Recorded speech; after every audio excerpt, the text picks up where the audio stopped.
कल्याण डोंबिवली महानगरपालिकेत एक संतापजनक प्रकार उघडकीस आला असून एका लिपिकावर महिला कर्मचाऱ्याकडून शरीर सुखाची मागणी केल्याचा गंभीर आरोप करण्यात आला आहे। या प्रकरणामुळे प्रशासनात मोठी खळबळ उडाली असून संबंधित आरोपी भूषण पाटील याच्या विरोधात मानपाडा पोलीस ठाण्यात गुन्हा दाखल करण्यात आला आहे। घटनेची गंभीरता लक्षात घेऊन महापालिका प्रशासनाने आरोपीला तात्काळ निलंबित केले आहे। मिळालेल्या माहितीनुसार काही महिन्यांपूर्वी कार्यालयीन वादातून या प्रकरणाची सुरुवात झाली होती। त्यानंतर आरोपीने पीडित महिलेला फोन करून नोकरी टिकवायची असेल तर शरीर सुखाची मागणी केल्याचा आरोप आहे। यापूर्वीही संबंधित महिलेकडून तक्रारी करण्यात आल्या होत्या, मात्र त्याकडे दुर्लक्ष झाल्याचेही समोर आले आहे। अखेर महिलेने पोलिसांत तक्रार दाखल केल्यानंतर प्रकरण उघडकीस आले।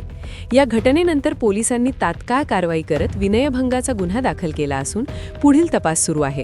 दरम्यान या प्रकरणात आणखी काही महिला कर्मचाऱ्यांनीही तक्रारी केल्याची माहिती समोर येत आहे। त्यामुळे तपासादरम्यान आणखी गंभीर बाबी उघड होण्याची शक्यता व्यक्त केली जात आहे।